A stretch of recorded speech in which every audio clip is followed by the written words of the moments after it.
All right, everybody, welcome back. And in this subsection, we are going to be talking about reintegrative shaming. Okay, and this is kind of sort of similar to the whole idea of labeling. So many kind of criminology textbooks and criminology courses have them in the same section. And reintegrative shaming is a little bit of a weird thing because it's half an ancient concept and half a very modern idea, because while its roots are kind of in ancient tradition by many different indigenous cultures around the world, it wasn't until 1989 that a guy named Braithwaite decided to kind of quantify it, write it down formally, have these different concepts actually written out and published in the criminology literature, right? So it's kind of very new, kind of very ancient.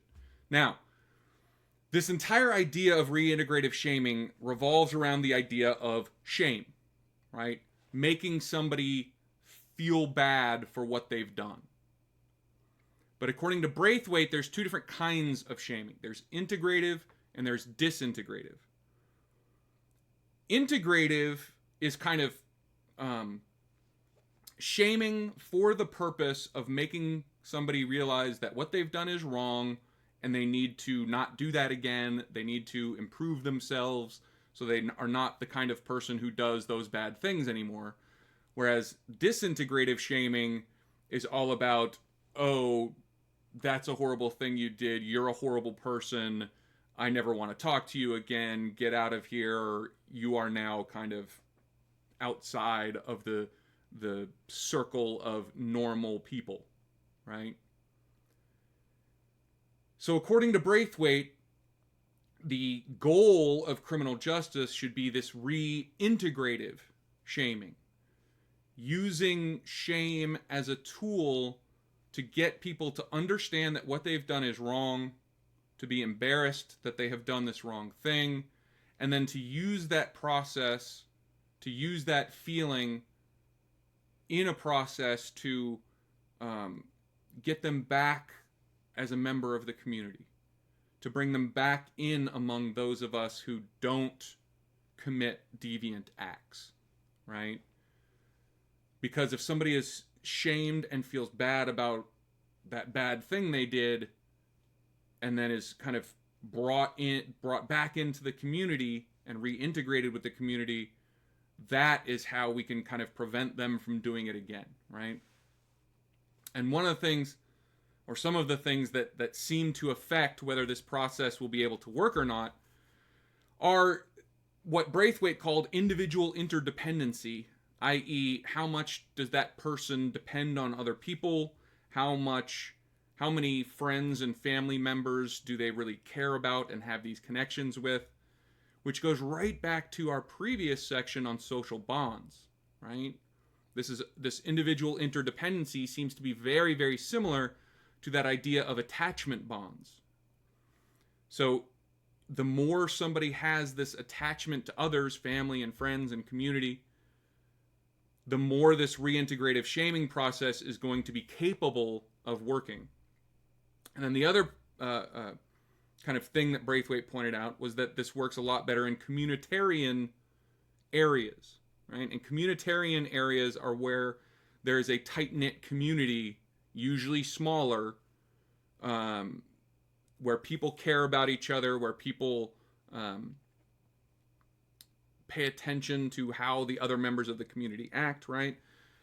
And this is why, where we see it traditionally, it's usually in kind of these tribal, indigenous kind of cultures where it's smaller groups of people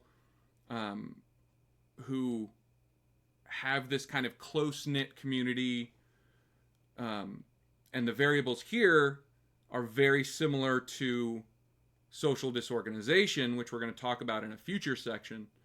But the more kind of close-knit and tight that community is, the better this process will work, right? But it really does depend on whether each individual actually has feelings of shame. Because reintegrative shaming cannot work if the person doesn't recognize that their actions were a problem. And this links back to the whole techniques of neutralization thing that we talked about in a previous section. So those techniques of neutralization, if people are able to say, it wasn't my fault, why are you shaming for this thing, for doing this thing that was completely not my fault? It was, they're pushing off all the blame on somebody or something else. And if they don't or can't feel shame about and acknowledge that what they did was wrong, this reintegrative shaming process can't work. Right? Now, reintegrative shaming has been one of the driving factors, although there were others, on the modern process of restorative justice. Right? And restorative justice is a big umbrella term that encompasses lots of different specific programs and policies and interventions from all over the world. And restorative justice really kind of took off in Australia and New Zealand.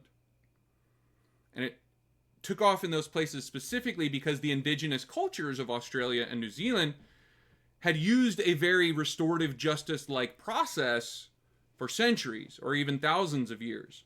And so once the kind of modern culture looked back at the historic example from the indigenous peoples of the area, they kind of adopted those processes in the modern day that their ancestors had been using for so long, right? And the idea with restorative justice, again, this is a very large umbrella. This is a very surface level description of the process of restorative justice. But the basic idea is that with restorative justice, we bring the offender and the victim together with community members. There's a confrontation, but it's not disintegrative shaming. It is reintegrative shaming. There's a discussion of why what the offender did was wrong, how it impacted the victim. It's a very kind of non-stigmatizing, non-blaming. Well, I shouldn't say non-blaming, but it's not the victim and the community don't insult the offender. They don't sit there and tell them they're a horrible person.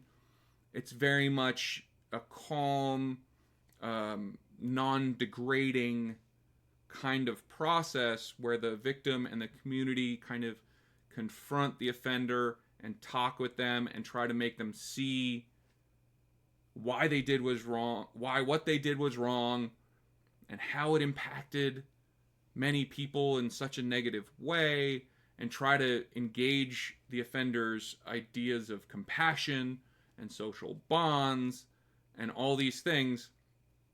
And then at the end of this process, there's usually a ritual of reintegration, a graduation, if you will, a welcoming back of the offender. If the offender goes through this process and completes it successfully and displays remorse and is able to articulate what they did and why it was wrong and how it impacted the victims and what they're going to do to try to change their behavior so it doesn't happen again and all these things.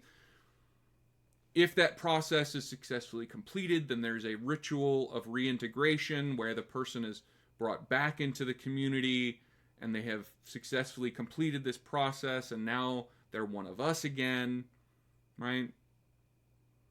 And this entire idea of restorative justice brings in, as I mentioned on the previous slide, many concepts from other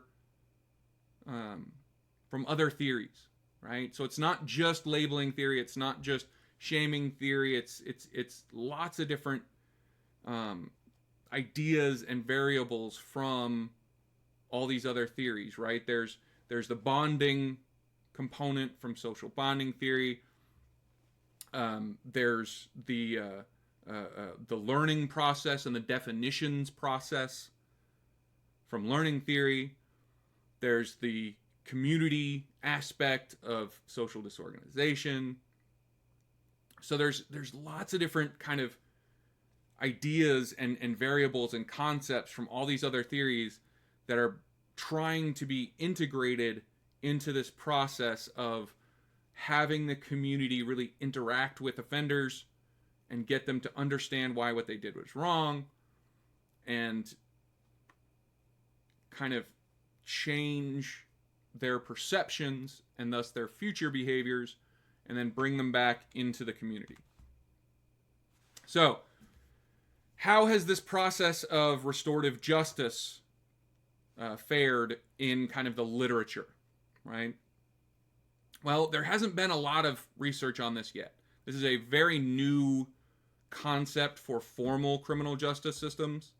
While it might be an ancient idea that goes back to many indigenous cultures, it is a new process for formal criminal justice systems, whether at the city level or state level or country level. So there hasn't been a lot of research on this yet. And what has been done is kind of mixed. Some say these processes of reintegrative shaming and restorative justice don't decrease recidivism. Some say it does decrease recidivism. Some says it decreases recidivism among some types of offenders, but not others.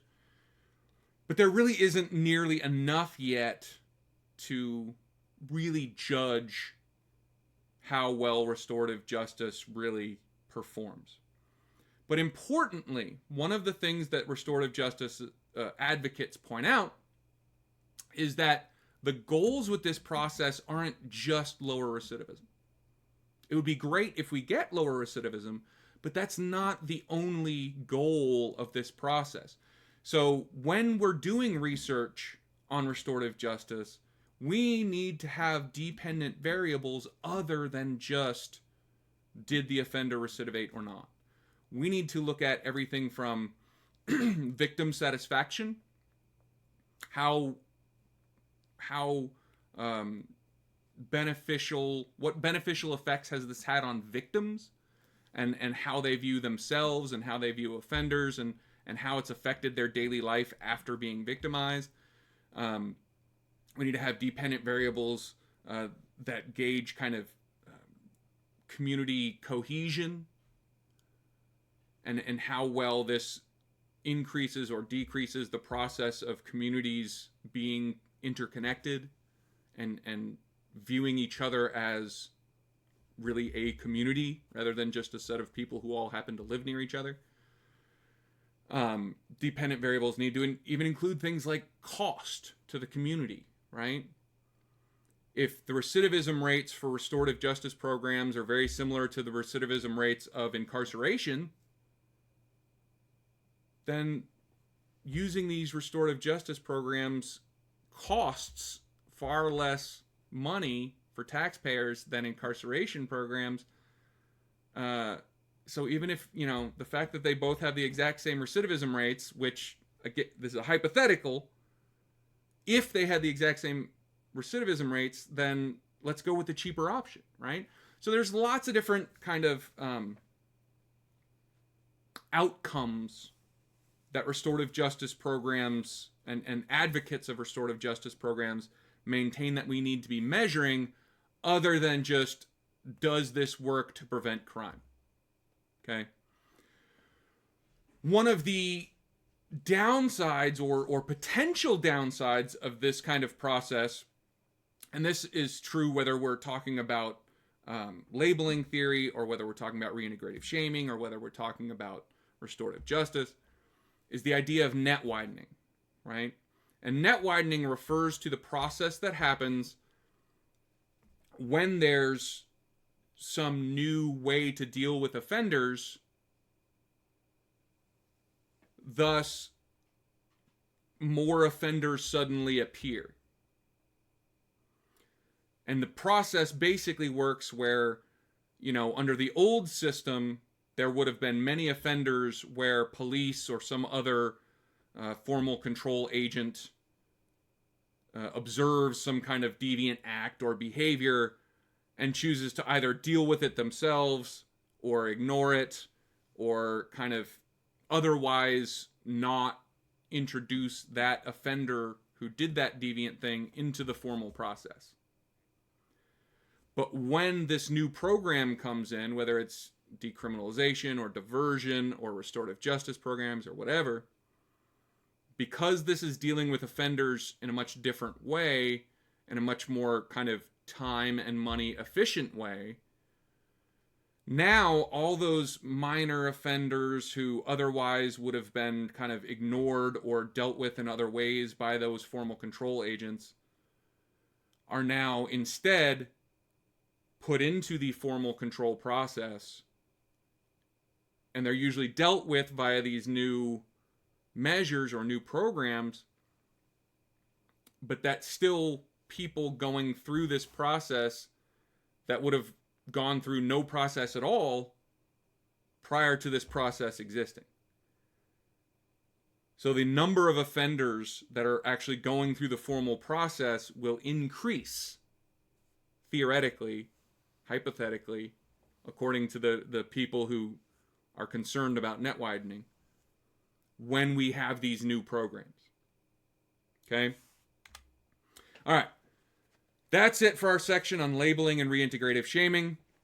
We'll be back for the next one. Thank you so much for watching.